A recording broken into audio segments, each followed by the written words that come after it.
오늘 말씀의 제목은 하나님의 사랑의 결과, 이런 주제로 말씀 받겠습니다. 우리가 꼭 붙잡아야 될 말씀이 있습니다.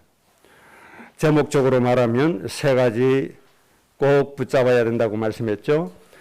이 세 가지는 반드시 균형이 잡혀야 된다, 그렇게 말씀했습니다. 한쪽으로 치우치면 안 돼요. 이 세 가지는 똑같이 균등하게 말씀을 가슴속에 담고 붙잡아야 됩니다. 다시 말씀드리면 에덴 동산에서는 몇 주제의 말씀만 붙잡으면 돼요? 한 구절의 말씀만 붙잡으면 영원히 하나님과 행복하게 살게 돼 있었어요. 한 말씀이 무엇이죠? 창세기 2장 17절, 생명나무의 열매는 먹지 마라. 그러면 영원히 산다. 모든 축복 누리고 산다. 이 한 말씀만 지키면 됐었어요. 그런데 이 한 말씀을 지켰어요? 안 지켰어요? 이 말씀을 안 잡고 누구의 말을 따라갔어요? 마귀의 말을 따라갔단 말이에요. 그래서 인간에게 죽음이 오고 에덴 동산에서 내어 쫓김을 당해버렸다. 이게 인간의 멸망의 첫 번째 이유입니다. 그래서 신명기 30장에 있는 말씀처럼 하나님의 말씀은 뭐라고 했죠? 생명이다, 생명. 하나님의 말씀은 뭐다? 장수다. 생명과 장수. 이게 에덴 동산에서도 똑같게 적용되어지는 거예요. 창세기 2장 17절 말씀 지켰으면 그 생명이에요. 하나님이 주신 생명 그대로 누리는 거예요. 영원히 죽지 않고 장수하는 거예요. 그런데 그 말씀을 무시해버리고 마귀가 속이는 거짓말을 따라갔단 말입니다. 이게 인간의 문제입니다. 말씀 무시하고 사단의 거짓말 따라가고, 말씀 무시하고 인간의 사상 따라가고, 말씀 무시하고 세상 따라가고, 이게 문제인 겁니다. 하나님의 말씀은 안 따라가고 선지자들이 하는 거짓말 그거 따라가고. 그래서 이 모습을 보고 하나님이 뭐라고 말씀했죠? 놀랍고 놀랍다. 참 무서운 일이다. 그렇게까지 하나님이 한탄하셨다 이 말입니다. 왜 그렇죠? 생명과 장수가 끊어지는 일이 일어나니까. 그래서 이 부분은 아주 중요하다는 걸 기억해야 됩니다. 그러면 우리는 지금 에덴 동산에 살고 있나요? 아니거든요. 에덴 동산에서 내어 쫓김을 당해버렸어요. 이 세상의 왕들은 누가 해요? 마귀가 왕노릇해요. 허감이 세상을 장악해요. 정치도 허감이 장악해요. 문화도 허감이 장악해요. 세상의 모든 것 허감이 장악하고 있어요. 그 안에 우리가 구원받은 하나님의 자녀로 살고 있다 이 말입니다. 그럼 여기에서는 몇 가지의 말씀을 붙잡아야 되느냐 하는 게 중요하잖아요. 에덴 동산 같으면 창세기 2장 17절 한 절 말씀만 붙잡으면 되는데 지금은 그게 축복이 없어져 버리니까 내가 쫓김을 당해서니까 이 땅에서 사는 말씀을 다시 붙잡아야 된단 말이에요. 다시 붙잡아야 돼요. 그 다시 붙잡아야 될 말씀이 세 개다 이 말입니다. 이 세 가지를 한쪽만 강조하면 안 돼요. 똑같이 균등하게 똑같은 비중 있게 말씀을 붙잡고 가야 된다. 먼저 그걸 강조를 합니다. 그러면 첫째 우리가 붙잡아야 될 말씀, 첫째 우리에게 생명이 되고 장수가 되는 말씀이 뭔가 하니까 주 예수를 믿어라. 그래야 하면 너와 내 집이 뭘 받게 되죠? 구원을 받게 된다. 이때 이제 우리에게 구원이 되어지는 겁니다. 그래서 사망에서 어디로 옮겨지죠? 생명으로 옮겨지는 겁니다. 영원히 하나님 자녀가 되는 말씀을 첫 번째로 붙잡아라. 하나님의 자녀가 되는 그 말씀을 붙잡아라. 그 말씀이 뭡니까? 예수님 믿으라는 거예요. 예수님을 마음에 영접하라는 거예요. 예수님이 나의 구세주다 입으로 시인하라는 거예요.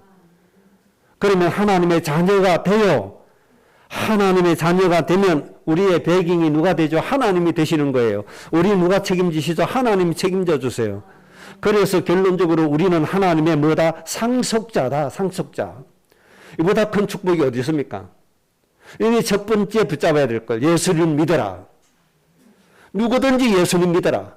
그러면 하나님의 자녀가 돼서 사망에서 생명으로 옮기고 하나님의 모든 것을 상속받는 상속자가 된다.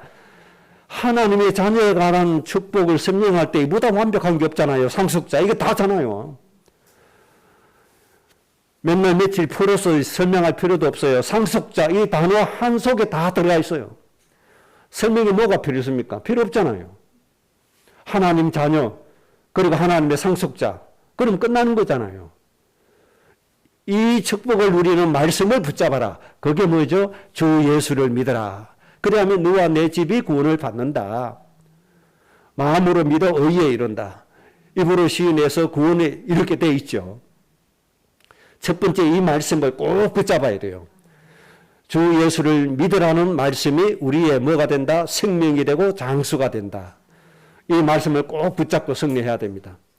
그 다음에 두 번째, 역시 똑같이 붙잡아야 될 말씀이 뭡니까? 천하 만민을 복되게 하는 인생이 되라. 그래서 너는 뭐다? 복의 근원이다. 이 지역의 화재의 결과입니다, 지금. 숨쉬기도 어렵죠. 하나님이 뭐라고 말씀했지요? 너는 복의 근원이다. 모든 민족을 너를 통해서 복되게 할 것이다. 너와 내 자손을 통해서 후손이 천하 만민이 복을 받을 것이다. 그렇게 말씀했습니다. 이것이 뭔가 하니까 우리가 구원받고 존재하는 이유입니다. 우리가 존재하는 이유, 그리고 우리의 삶의 이유이기도 하죠. 예수님 믿고 하나님 자녀 됐으니까 무엇을 위해서 사느냐 이겁니다. 무엇을 위해서 사느냐. 목적이죠, 목적. 그러면 우리는 무엇을 위해서 사는 거죠? 모든 민족의 사람들을 복되게 하기 위해서 사는 사람들이다. 아직도 구원받지 못한 우리 가족을 복되게 하는 것이 우리의 삶의 이유다. 내 직장 내 사람들을 복되게 하는 것이 우리의 이유다. 우리 지역의 사람들을 복되게 하는 것이 내 삶의 이유다. 이게 두 번째 말씀입니다. 왜 그렇죠? 이 세상을 사망에 빠뜨려 버렸으니까. 누가요? 하나님의 자녀가. 그래서 그들의 영혼 살리는 거 책임져야 돼요? 안 져야 돼요? 책임져야 돼요. 책임지라고 하나님 우리에게 복을 주신 거예요. 그 복의 근원 되게 하신 거예요. 그래서 우리는 나는 내 것이 아니고 나는 누구 것이다? 다른 모든 사람들의 것이다. 그들을 위해서 존재하는 하나님의 도구이다. 그렇게 보면 틀림없습니다. 하나님 자녀의 신분은 축복이지만 이 자녀가 살아야 될 이유, 무엇을 위해서 살아야 되느냐 할 때는 모든 민족의 백성들을 위해서 살아야 된다. 구원받지 못해서 고통받고 죽어가는 사람을 위해서 뭐 해야 돼요? 살아가야 된다. 이게 삶의 이유인 겁니다. 이것도 역시 똑같은 비중으로 말씀을 붙잡아야 됩니다. 이해되시겠죠? 그래서 바울이 복음과 함께 뭘 받아라? 고난을 받아라. 이 고난은 누구를 위해서 살 때 오는 거죠?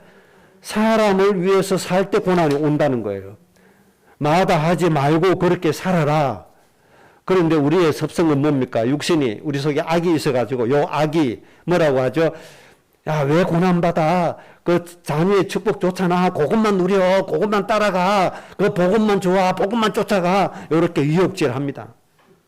그리고 우리 마음에 있는 선은 뭐합니까? 아니야. 하나님이 복의 근원이라고 해서 선하게 살아. 사람 살리기 위해서 살아. 이렇게 또 선이 우리에게 말합니다. 그런데 까딱 잘만 하면 이 악이 더 강하게 역할을 해버린단 말이에요. 그래서 우리는 깨어서 근신해라.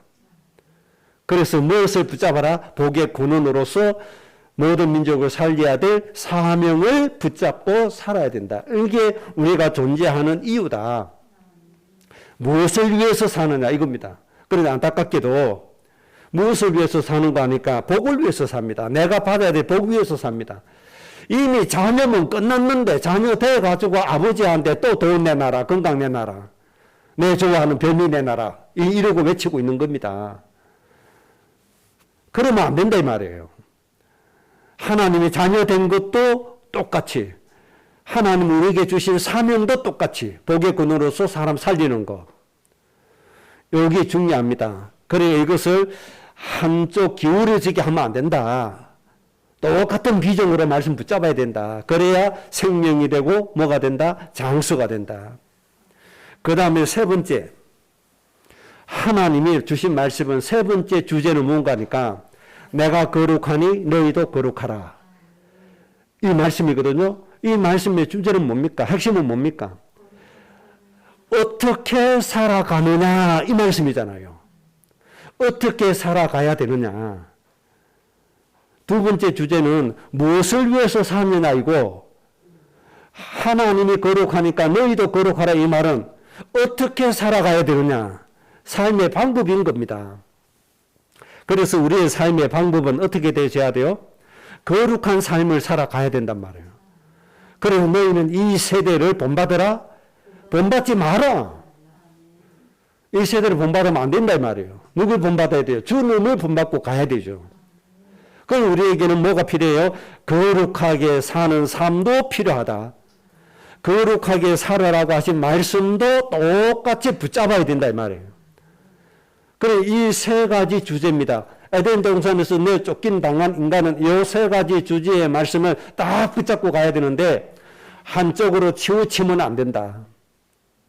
똑같이 균형 있게 가야 된다. 하나님 자녀의 신분은 다 놓쳐버리고 거기에 대한 관심 없고 거룩하게 살아야 돼. 이것만 강조하면 돼요? 안 돼요. 힘이 없었어요. 그러니까 이 세 가지 말씀은 똑같은 비중과 중요성을 두고 아주 균형 있게 말씀을 붙잡고 가야 된다는 겁니다. 그래야 하나님이 주신 생명과 장수를 온전하게 누릴 수가 있습니다. 예를 들어서 이런 거죠. 하나님 자녀의 신분과 응사 확실해요. 우리 단체처럼 이 부분에 확실한 사람은 없잖아요. 그건 확실한데 목적이 틀렸어. 내 자리 위해서 하고 내 일을 위해서 경제 움직이고 내 이 추구하고 이렇게 살았다. 그러면 하나님의 장수라고는 축복이 있어요 없어요? 없어요. 하나님은 오래 살려주실 이유가 없는 거예요. 언젠가는 하나님 금방 불러가요. 나 하나님의 자녀 됐어. 복음 가졌어.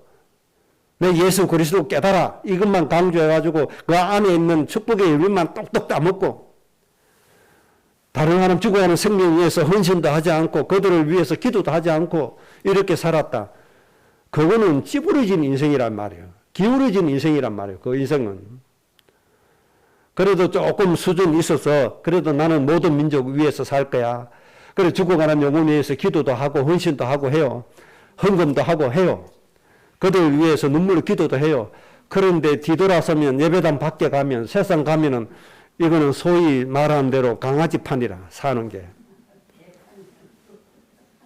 술도 막 퍼마시고 세상 사람들 하는 타락한 지 그대로 따하고 막 이런 삶을 막 살아버렸어요. 그러면 됩니까 안 됩니까? 안 된단 말이에요. 그것도 틀렸단 말이에요. 그래서 하나님이 십계명도 주시고 삶의 방법도 주시고 하나님이 경계하라고 주신 거예요. 그래서 하나님 자녀 되는 길 예수 그리스도 믿는 거, 그 다음에 우리가 살아야 될 이유, 모든 민족을 복되게 해야 되는 거, 모든 민족 아버지 어머니로 사는 거, 그 다음에 우리가 어떻게 살아야 되느냐, 하나님처럼 거룩하게 살아야 되는 거 똑같이 해야 된다 이 말이에요. 나 복음 가졌어 하고 온 식당으로 다니면서 술 마시고 저 클럽에 다니면서 그냥 술 마시고 춤추고 노래 부르고 놀다가 병 걸리고 그러면 됩니까? 그것도 아니라 이 말이에요. 그것도 틀린 거란 말이에요. 그러니까 우리는 복음 가진 자로서 사명 가진 자로서 어떤 삶을 살아야 돼요? 거룩한 삶을 살아줘야 된다. 그래서 하나님 예수님께서 강조했잖아요. 너희 착한 행실을 보고 뭐 하도록? 하나님께 영광 돌리도록 해라. 너희의 뭘 보고? 착한 행실 보고 거룩한 삶을 보고 이 말입니다. 거룩한 삶을 보고 하나님께 영광 돌리게 해라. 그러니까 우리가 어떻게 살아야 되느냐 하는 부분 중요해야 안 해요? 중요합니다. 이거 생각하면 장로네 하고 장로가 복음 가졌네 하고 술집 가서 아줌마 여기 소주 한 병 주세요 해서 불신자 보는 앞에서 장로님 하면서 술 한 잔 마시고 그렇게 하면 돼요, 안 돼요? 안 된단 말이에요. 그런 삶은. 제가 이런 말 하면 이렇게 사는 사람들 저보고 욕한다고 막말하죠. 자기 허물은 안 보고 복음 가졌는데 뭔 소리요 이러죠. 그 하나님을 모욕하는 겁니다. 그게. 그러니까 요 세 가지의 말씀을 꼭 붙잡아야 돼요. 하나님의 말씀 한번 보세요. 제가 지금 임의적으로 하는 말인지. 그래서 여러분 정말 부탁합니다. 요 세 가지 말씀 절대로 한쪽으로 기울여지지 않게 아주 조화 있게 균등하게 이 말씀 잘 붙들고 정말 복에 거는 되시기를 주의 이름으로 축복합니다. 정말 하나님 기뻐하시는 여러분의 인생 되시기를 주의 이름으로 바랍니다. 오늘 말씀의 핵심입니다. 로마서 5장 8절 참 중요한 말씀이죠. 사랑이란 뭐냐? 이 말씀을 정리해 주신 말씀입니다. 우리가 아직 죄인 되었을 때에 그리스도께서 우리를 위하여 죽으심으로 하나님께서 우리에 대한 자기의 사랑을 확정하셨느니라. 세상 인간을 향한 하나님의 사랑을 확정하셨는데 어떻게 해서요? 우리가 아직 죄인 됐을 때, 인간이 죄중이 됐을 때 이 죄인의 인간을 살리시기 위해서 독생자 예수께서 인간을 위해서 죽어주셨다. 하나님이 인간을 위해서 죽어주셨다. 이것이 인간을 향한 하나님의 사랑이다. 하나님의 사랑을 확정했다. 그렇게 말씀하신 겁니다. 하나님의 사랑은 인간을 살리기 위해서 하늘 영광 보좌를 버리시고 자기의 생명을 내놓으셨다. 우리를 위해서 죽으셨다는 겁니다. 이게 하나님의 사랑입니다. 우리는 너무 쉽게 사랑 얘기하지만은 하나님이 말씀하시는 사랑은 이거라 말입니다. 죽어가는 사람을 살리기 위해서 자기를 희생시키는 것이 하나님이 말씀하시는 뭐다? 사랑이다. 그래서 예수님이 이 땅에 오셔서 우리를 위해서 십자가에서 죽어주셨다는 겁니다. 그래서 이 사랑 때문에 예수님 믿는 우리가 누려야 될 것 많이 있습니다. 많이 있지만 오늘 세 가지만 좀 붙잡고 가겠습니다.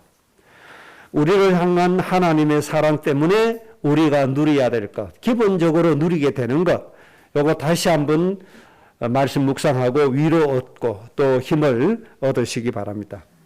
첫째, 하나님 사랑 때문에 우리가 누려야 될 것이 뭔가 하니까 로마서 8장 31절에 하나님께서 우리를 위하시면 그렇게 말씀했죠. 하나님이 우리를 위해 주신다 이 말입니다. 이것을 다윗이 표현한 식으로 말하면 하나님은 나의 뭐가 되시죠? 방패가 되신다. 하나님은 나의 뭐가 되시죠? 요새가 되신다. 하나님은 나의 피할 바위가 되신다. 그렇게 말씀해 주셨습니다. 그렇습니다. 하나님은 우리를 이렇게 위해 주시는 겁니다. 그러니까 하나님이 우리의 뭐가 되는 거죠? 든든한 배경이 되어 주시는 겁니다. 어느 정도로 우리의 배경이 되어 주시죠? 눈동자와 같이 우리를 지켜 보여주신다. 그렇게 말씀해 주셨습니다. 이렇게 하나님이 우리를 위해 주신다는 거 꼭 기억을 해야 됩니다. 그리고 그 다음에 하신 말씀이 그렇기 때문에 하나님이 우리를 위해 주시기 때문에 우리를 대적할 자가 세상에 아무도 없다. 아무도 없다. 그렇게 말씀해 주신 겁니다. 우리를 대적할 자가 없어요. 아주 작은 부분부터 우리를 만만하게 볼 수 있는 사람도 없어지게 할 것이다. 사람들이 우리를 만만하게 볼 수 없게 해 주시겠다. 하나님 그렇게 말씀해 주시는 겁니다. 이런 응답의 날이 여러분에게 속히 오게 될 겁니다. 나는 말 한마디 하지 않고 입만 딱 다물고 있어도 뭐가 느껴져야 돼요? 아우라가 딱 느껴지잖아요. 우리에게서 뭐가 나와요? 말할 수 없는 뭔가의 위험이 딱 나와지잖아요. 그리고 괜히 뭐 해지죠? 기가 팍 죽어지잖아요. 이런 성령의 충만함을 하나님이 여러분에게 주셨습니다, 이미. 이런 성령의 충만함을 좀 믿고 사세요. 예수님 영접하는 순간에 뭘 주시죠? 성령을 주시잖아요. 이 성령께서 떠나십니까? 절대로 떠나지 않으시죠. 가장 기본적인 사역이 뭡니까? 순간순간 생명과 장수가 되시는, 능력이 되시는 말씀을 생각나게 해주시고, 뭐 말씀 가르쳐 주시고, 우리가 무엇을 어떻게 해야 될지, 어디로 가야 될지 모를 때 하나님께서 길을 알려주시고, 이끌어 주시고, 그렇게 하시잖아요. 이런 응답을 우리에게 주시는 겁니다. 모든 싸움이나 경쟁에서 또 반드시 우리가 뭐 한다? 승리하게 되어져 있다. 그렇게 말씀해 주시는 거죠. 그리고 구약의 이사야 선지자를 통해 하신 말씀의 표현대로 하면 이사야 43장 1절과 2절이죠. 하나님이 선택하신 자가 물 가운데 지나간다. 물이 침몰해요? 못해요? 못하잖아요. 그 실제적인 예가 어디죠? 홍해 앞에 있는 이스라엘 백성들이잖아요. 홍해를 육지같이 건넜잖아요. 이런 승리가 당연히 와진단 말입니다. 뭐 때문에요? 하나님의 사랑 때문에. 이런 결과가 와줘요. 불 가운데 들어간다. 죽어요? 살아요? 살아요. 누구죠? 다니엘 세 친구. 평소보다도 7배나 뜨겁게 한 사형장인데 그 속에 들어갔는데 거기서 하나님께 찬양하고 있잖아요. 하나님이 천사 하나 보내니까 되잖아요. 그 어마어마한 불물불도 하나님을 대적할 수 없다. 이길 수가 없다. 이게 하나님 자녀인 겁니다. 하나님이 우리를 사랑해 주셨기 때문에 우리는 당연하게 이 축복을 누리게 되는 겁니다.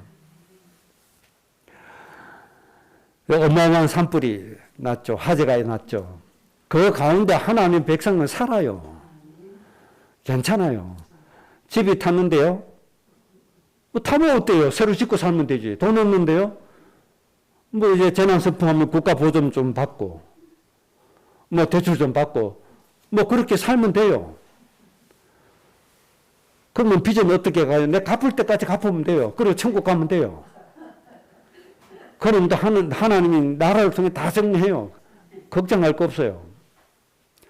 이참에 엉거리 바랐거든요. 하나님은 공속에도 이왕 주신 거 공속에도 불을 주세요. 우리 정근사님 집도 이참에 그냥 좀 소실되면은 뭐 하나님께 감사하지 않겠습니까? 그런 마음도 가졌다니까요. 아이고 우리 집은 불피해 가서 하나님께 감사 할렐루야. 우리의 수준은 그런 수준이 아닙니다. 국내에서보다 해외에서 연락이 더 많이 와요. 소문 듣고 괜찮냐고, 피해 없냐고. 아니 피해가 좀 있으면 어떠냐. 생명만 있으면 되지. 그건 걱정할 거 없다. 참 감사하게도 우리 지역은 생명 잃은 사람이 한 사람도 없다. 이게 하나님의 축복이다. 이보다 큰 축복이 어딨냐. 그렇게 얘기했어요. 오늘 아침에도 미국에 있는 동생이 연락이 왔길래 그렇게 얘기했어요. 생명만 있으면 된다. 하나님이 생명을 한 사람도 잃어버리지 않도록 지켜주셨다. 이것이 최고의 축복이다. 맞잖아요. 하나님께서 우리 지켜주십니다. 태순장로의 차가 어제 후딱 타버렸는데 그럼 이게 아깝지 않냐? 아깝지요. 물론 사람 생명을 살렸잖아요. 그러면 됐죠. 하나님께서 뭐 더 좋은 거 주시죠. 또 잃어버려도 괜찮아요. 제가 오늘 강구하려고 그랬거든요. 저 우크라이나의 아이들이 저 푸틴 때문에 많이 죽어가는데 그들을 살리도록 기도해야 됩니다. 그 어린 성령 살리도록 기도하고 어린 아이들 살리도록 우리가 또 좀 모금 좀 해서 좀 보내주기도 하고 그 일을 해야 됩니다. 하나님 앞에. 그런 일을 좀 하라고. 만약에 차 한 대 많이 없어졌다. 그러면 그만한 돈을 하나님께 들여서 영혼을 살렸다. 그러면 얼마나 귀한 축복이 됩니까? 쉽게 얘기하면 우리가 그렇게 하나요? 못하잖아요. 내 집이 불에 탔다. 그만한 가치를 천국의 부하로 쌓았냐 말이에요. 못 쌓고 있잖아요. 이럴 때 좀 생각을 해야 돼요. 이럴 때 우리 부하를 어디에 쌓아야 되느냐. 그러기 위해서 하나님 기뻐하시는 거 좀 찾고. 괜찮아요. 집 다 잃어버려도 괜찮아요. 뭐 예배당 타면 그만이죠. 뭐. 예배당 탄다고 예배 못해요? 할 수 있어요.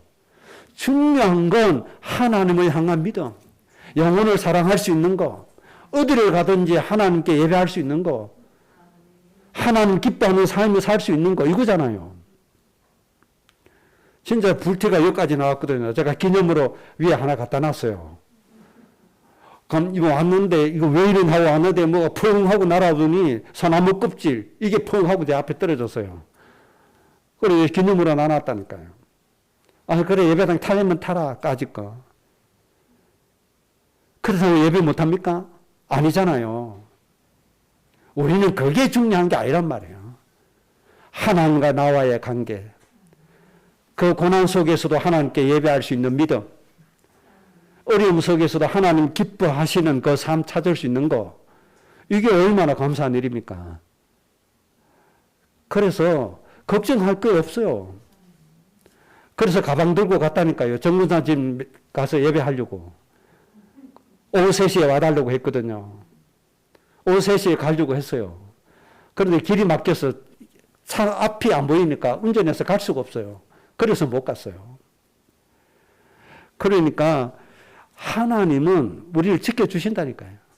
그런 걱정할 필요가 없단 말입니다. 뭐 때문에요? 하나님의 사랑 때문에. 실제적으로 하나님 우리 그렇게 함께 해주시잖아요. 그래서 저는 이번 일에 하나님께서 큰 증거를 주셨다. 이 어마어마한 재앙 가운데도 목숨 하나 잃지 않게 해주신 거. 여기에 하나님의 큰 메시지가 있다. 그렇게 보거든요. 하나님이 그렇게 승리하게 해 주실 겁니다. 두 번째 우리가 누려야 될 것은 로마서 8장 32절입니다. 모든 사람을 위하여 자기 몸을 내어주셨다. 모든 사람을 위하여 내어주셨다. 대속제물로 주셨죠. 그래서 이 예수님이 우리의 모든 죄악을 담당을 시키셨죠. 그래서 우리의 모든 죄는 누구에게 책임 물어요? 예수님에게 하나님이 물으신다. 그래서 우리는 죄사함 받았다. 그렇게 말씀해 주셨습니다. 그래서 로마서 8장 1절에 죄와 사망의 법에서 우리를 어떻게 됐다? 영원히 해방시키셨다. 한몫 제물로 삼으셨다. 하나님을 누리게 해 주셨다. 하목 제물이 되신 분이 예수님이시잖아요. 예수님을 통해서 하나님과 우리와 관계가 뭐가 됐죠? 우리가 하나님의 자녀가 되는 축복 속에 들어가게 되어져 있잖아요. 이런 어마어마한 축복을 하나님 우리에게 기본적으로 우리 인생에다 주신 겁니다. 그 다음에 뭐라고 말씀하셨죠? 그리스도와 함께 모든 것을 우리에게 주셨다. 누구와 함께? 그리스도와 함께 모든 것을 우리에게 주셨다. 모든 것입니다. 이 모든 것 속에 중요한 부분이 있죠. 첫째는 치료의 은혜를 주셨다. 치료의 은혜. 그 다음에 흑암을 내쫓는 권세, 더러운 귀신을 내쫓는 권세를 주셨다. 그 다음에 의식주의에 관한 모든 것, 경제죠. 이것까지도 하나님께서 다 허락해 주셨다. 그리고 간단하게 한마디로 정리하면 상속자다. 하나님의 상속자. 그리고 늘 살아갈 때 우리에게 필요한 능력을 하나님이 바울의 손에 행하게 하신 것처럼 하나님의 능력으로 우리에게 허락해 주셨다. 그렇게 말씀해 주신 겁니다. 그리스도와 함께 모든 거 다 주셨음을 믿습니까? 진짜 믿습니까? 잘 안 믿던데요? 안 믿으니까 당장 내 수중에 돈 없다고 염려하고 근심하고 하나님의 은혜가 아니라고 여기고 그러던데요. 저는 하나님이 제 수중에 몇십억 안 주신 것 더 감사해요. 만약에 하나님 몇십억 주셨다. 그거 관리하느라고 정식기도 안 됩니다. 예배에 집중 안 됩니다. 몸은 와 있는데 마음은 몇십억에 고가 있습니다. 어떻게 관리해야 되지? 이 은행 저 은행 갈라놓고 온갖 머리 쓰느라고 아무것도 안 되십니다. 저축주가 누가 되셔야 돼요? 하나님이 되주셔야 돼요. 그래서 하나님 필요할 때마다 필요한 만큼만 우리에게 따박따박 주시는 거. 이게 훨씬 더 낫잖아요. 그래서 월급도 나라에서 한꺼번에 다 줍니까? 관리 안 되니까 한꺼번에 다 안 줍니다. 매달 줍니다. 매달. 아니면 주급으로 주든지 딱 살아갈 수 있는 만큼만 주십니다. 모든 것 다 주셨다는 말씀 오해하지 말라고 이렇게 얘기를 하는 겁니다. 모든 것 다 주셨다는 거 당장 눈앞에 검은 부와 산등이처럼 쌓아지는 거 그렇게 생각합니까? 그거는 참 틀린 생각입니다. 하나님은 그렇게 주시지 않습니다. 복의 근원으로서 모든 사람을 살릴 수 있을 만큼 그때 하나님 다 주시는 겁니다. 필요한 거 그때 하나님 다 주시게 되어 있습니다. 내 주머니에서 나온 것만 내가 가진 거 아닙니다. 내가 가서 역할을 했는데 엉뚱한 데서 재물이 몰려와도 하나님이 주신 겁니다. 이런 것들을 많이 체험하면서 좀 누려야 돼요. 성교 현장 가면 내 주머니에 간 것 가지고 하는 거 아닙니다. 필요한 경비는 물론 있지만 그 현장에서 하나님께서 일으켜 세워주신 것들이 훨씬 더 많습니다. 그럼 이걸 하나님 안 주신 겁니까? 주셨잖아요. 뭐 때문에요? 내 발걸음 때문에 일어난 경제들이잖아요. 하나님께서 품에 안겨주신 겁니다. 그게. 이런 것들을 좀 봐야 됩니다. 내 욕심에 내 주머니 찬 거 그것만 생각하니까 하나님이 주신 것을 못 본다 이 말이에요. 하나님 모든 것 주신 것 좀 보시기 바랍니다. 우리가 하나님 기뻐하시는 걸음걸이를 할 때 거기에 맞게 하나님 채워주시는 거 그거 좀 보셔야 됩니다. 하나님이 이렇게 우리에게 그리스도와 함께 모든 거 다 주셨다는 거 좀 기억하시기 바랍니다. 아무리 가난하다고 해도 추운 날 헐벗고 다니는 사람 없더라고. 누군가가 준 거예요, 그게. 누군가가 주어서 입고 다니는 거예요. 그래서 살아가는 거예요. 없어서 못 먹고 죽어가는 거 없잖아요. 진짜 없어서 죽어가는 사람 많이 있지만 그 현장은 살려야 될 사람이 안 가서 문제가 생기는 거잖아요. 하나님이 모든 거 다 주셨다는 사실 좀 믿으시고 모든 불신앙이 사라지는 시간 되시기 바랍니다. 모든 인간적인 생각 좀 사라지시기 바랍니다. 세 번째입니다. 하나님 사랑 때문에 당연히 누리는 것은 8장 37절 39절입니다.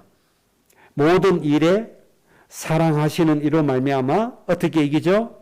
넉넉히 이기게 되어져 있다. 모든 일입니다. 모든 일. 모든 일에 우리를 사랑하시는 이로 말미암아 넉넉히 뭐한다? 이기게 되어져 있다. 그렇게 말씀했습니다. 그리고 그 다음에 중요한 게 있죠. 이 사랑을 끊을 자가 있어요, 없어요? 절대로 없다. 그 누구도 없고 그 무엇도 없다. 인간도 없고 환경도 없다.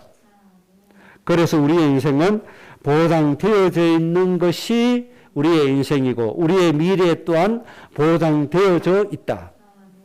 이것이 무너지는 이유는 붙잡아야 될 세 가지 말씀을 제대로 붙잡지 못했기 때문이다.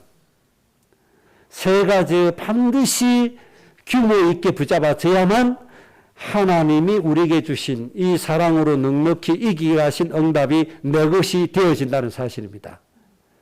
이해되시겠죠? 에덴 동산에서 아무리 환경이 좋아도 말씀 무시하는데 됩니까? 그 말씀 붙잡지 않는데 됩니까? 안 되잖아요. 똑같아요. 아무리 하나님 우리에게 사랑으로 넉넉히 이기게 해놓아도 기본적으로 붙잡아야 될 핵심의 말씀 세 가지를 붙잡지 않는다. 그러면 보장이 됩니까? 안 됩니까? 될 수가 없어요. 왜 그렇죠? 하나님은 말씀 자체이고 하나님은 말씀대로 행하는 분이시기 때문에 그렇습니다. 하나님의 역사의 기준은 말씀입니다. 말씀. 응답의 기준은 말씀입니다. 하나님의 말씀과 안 맞는 것은 절대로 응답으로 올 수가 없습니다.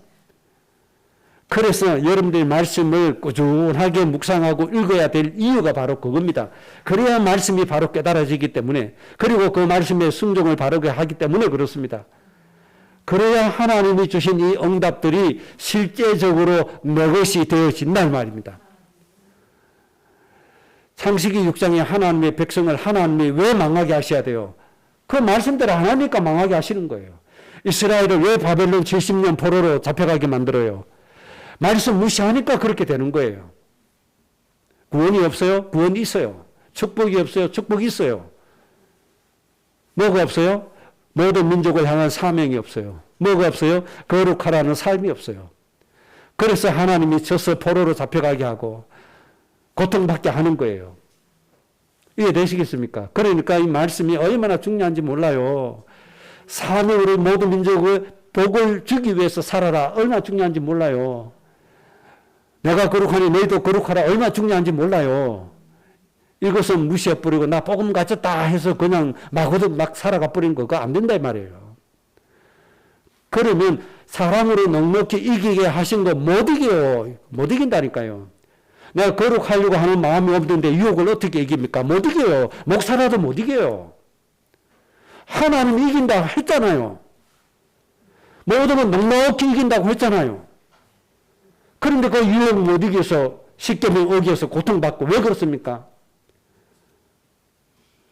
말씀을 안 붙잡아서 그래요. 거룩하는 말씀 안 붙잡아서 그래요. 아무리 하나님이 승리하게 해놓으셔도 넉넉히 이기게 해놓고 보장을 해 주셨어도 내가 하나님의 말씀으로 무장하지 않으면 누릴 수가 없다 이 말입니다. 왜 그렇죠? 하나님은 말씀대로 응답하시는 분이시다 말입니다. 이유가 이해되시겠어요? 하나님은 말씀대로 도우시고 말씀대로 역사하십니다. 그래서 말씀이 우리에게 생명이 되는 겁니다. 너무 중요한 겁니다. 그래서 하나님이 가장 싫어하시는 것, 거짓 선지자 가장 싫어하시잖아요. 말씀을 왜곡시키는 거 가장 싫어하시잖아요. 그런 인생은 하나님이 자꾸 문제를 주시는 겁니다. 자, 하나님이 분명히 모든 것 넉넉히 이기게 해 주셨다. 그런데 왜 못 누리냐? 말씀을 놓쳤기 때문이다. 하나님이 중요하게 여기신 말씀을 무시했기 때문이다. 꼭 기억을 하셔야 됩니다. 사람들이 저보고 얘기합니다. 목사님 다른 얘기하지 말고 복음만 얘기하세요. 복음만 얘기하세요. 그럽니다. 나 복음만 얘기해.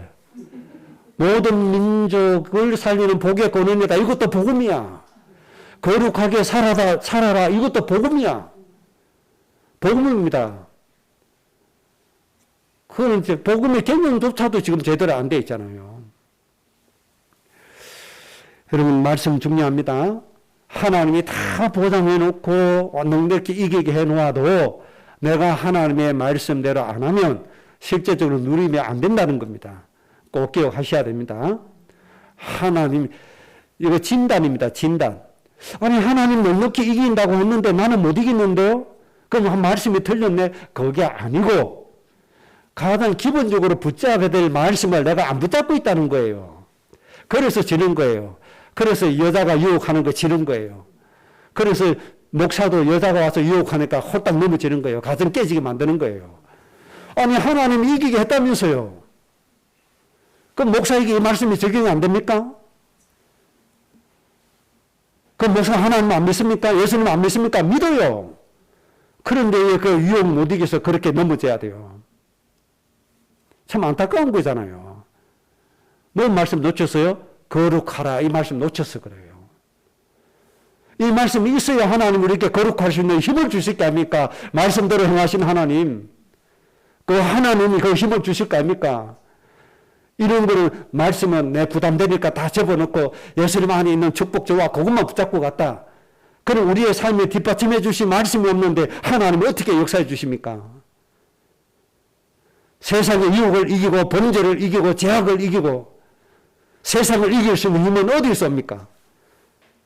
하나님이 주신 내가 거룩하니 너희도 거룩해라. 하나님이 주신 삶에 관한 말씀 붙잡고 있어야 그 말씀대로 하나님이 역사해 주실 거 아닙니까? 그래야 우리가 세상도 이기고 유혹도 이기고 죄악도 이길 게 아닙니까? 그래서 가장 중요한 게 뭐다? 내가 말씀부터 붙잡고 있어야 된다는 거예요. 그래야 넉넉히 이기게 되었다 하는 말씀이 내게 뭐가 되어진다? 성취가 되어진다 이 말이에요. 왜요? 하나님은 말씀대로 행하시는 분이시기 때문에. 잘 좀 이해하셔야 됩니다. 좀 하나님 역사하시는 원리를 좀 붙잡고 이해하셔야 됩니다. 지금 이 시대는요, 너무 참 안타까운 시대로 가기 있기 때문에 그렇습니다. 구체적으로 여러분들에게 말씀드리면 여러분이 다 시험 들어서 넘어져서 얘기할 수가 없어요. 그 내용들을. 참 안타깝습니다. 오늘 결론입니다. 로마서 13장 8절을 아주 중요하게 좀 정리하고 묵상하고 좀 상고하셔야 됩니다. 로마서 13장 8절에 이렇게 말씀했죠. 피차 사랑의 빛 외에는 아무에게든지 아무 빛도 지지 마라. 여러분의 인생의 결론이 되셔야 됩니다. 피차 서로 간에 사람 관계란 말이죠. 사람 관계에서 사랑의 빛 외에는 아무에게도 아무 빛도 지지 마라. 어떤 사람에게든지 심지어 부모 자식 관계라도 사랑의 빛 외에는 지지 마라. 형제 간이라도 무슨 빛 외에는 사랑의 빛 외에는 지지 마라. 다시 말씀드리면 어떤 관계로도 살지 말고 하나님의 사랑의 관계로만 살아라. 그렇게 말씀해 주신 겁니다. 누구의 덕을 보려고 하지 말고 내가 나를 희생시켜서 그들을 유익하게 하려고 해라. 다른 사람을 유익하게 하려고 해라. 다르게 말씀드리면 먹든지 마시든지 무엇을 하든지 하나님의 영광을 위해서 하라고 했잖아요. 그 방법이 뭡니까? 내 이익을 구하지 마라 이 말이에요.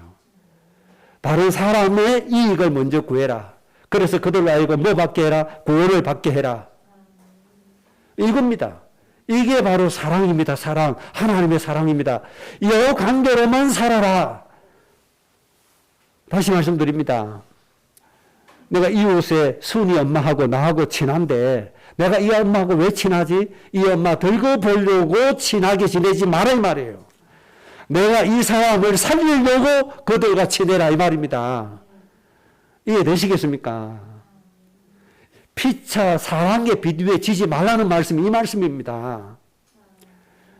내가 이 사람에게 덕을 좀 봐야지.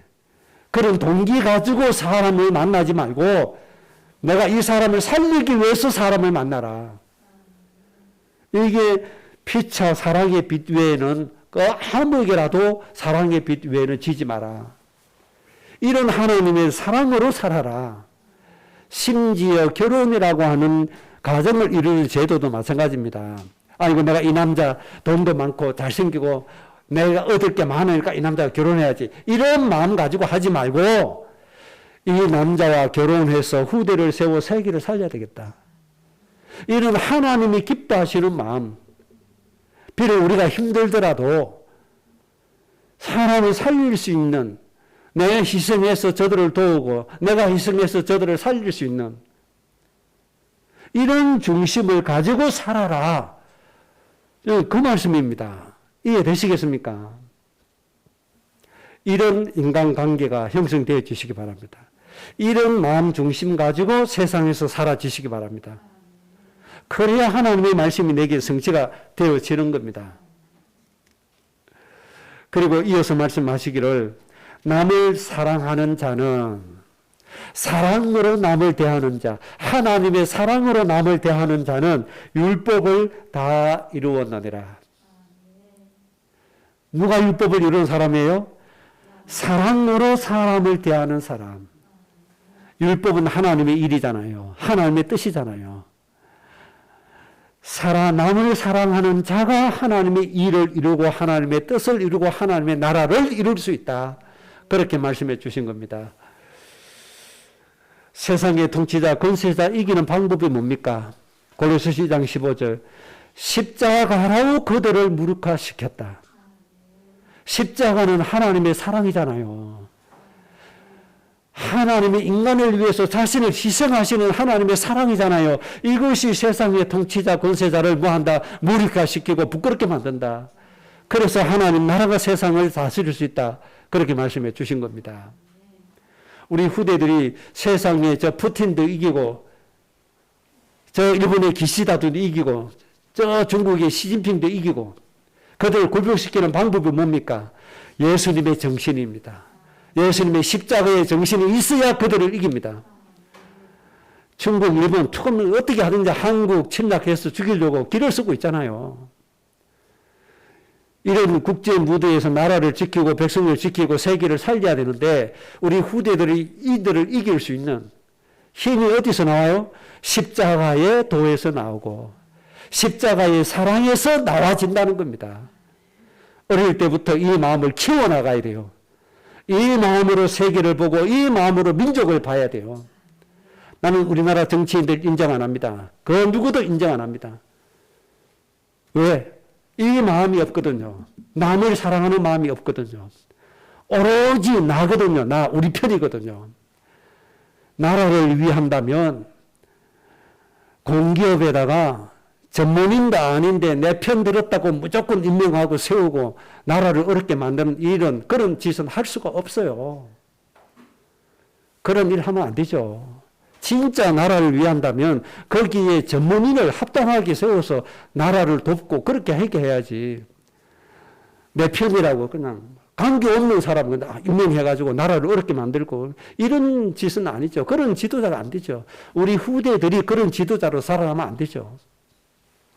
지금 현재 우리나라의 정치는 그렇잖아요. 이런 지도자잖아요. 나라 못 지킵니다. 나라 못 살립니다. 우리 후대들은 십자가의 정신으로 딱 서서 남을 사랑하는 정신으로 나라를 이렇게 세워야 됩니다. 그때까지 나라만 망하지 마라 소원하고 있습니다. 우리나라는요, 정치만 잘 되면 진짜 부강한 나라 될 수 있습니다. 세계 살릴 수 있는 나라 될 수 있는데, 정치 때문에 안 됩니다. 지금 후보 나와 있는데, 저는 그 사람을 인정 안 합니다. 그럼 어떻게 합니까? 선거해야 됩니다. 그 중에서도 조금이라도 더 나라를 위한 사람을 판단해서 찍을 수밖에 없는 겁니다. 그런 게 참 안타까운 현실이죠. 좀 국민들이 존경해서 좀 추대할 만한 그런 인물이 나왔으면 얼마나 좋겠습니까? 그런 사상이 어디서 나옵니까? 십자가의 정신에서 나와집니다. 우리 후대들이 이거 배우고 어른 되었을 때 이런 당신이 좀 나라 이끌어 주세요 하는 이런 추앙운동이 일어날 줄로 믿습니다. 지금부터 우리 후대들은 이런 비전을 놓고 하나님께 예배하고 기도하고 그래서 세계를 살리고 정말 민족을 살릴 수 있는 그런 인물이 우리 가정에서 꼭 일어나줘야 됩니다. 여러분의 가정에 이런 역사가 일어날 줄로 믿습니다. 여러분 하나님 우리에게 모든 것 다 주셨습니다. 내 마음속에 말씀이 없는 것이 문제입니다. 하나님의 말씀에 근거로 해서 하나님의 마음을 가지고 하나님의 사랑을 가지고 그렇게 살아야 됩니다. 다시 말씀 마지막으로 드립니다. 우리가 하나님의 사랑을 받은 자입니다. 하나님의 사랑 때문에 이미 승리한 자입니다. 모든 것이 보장되어진 사람입니다.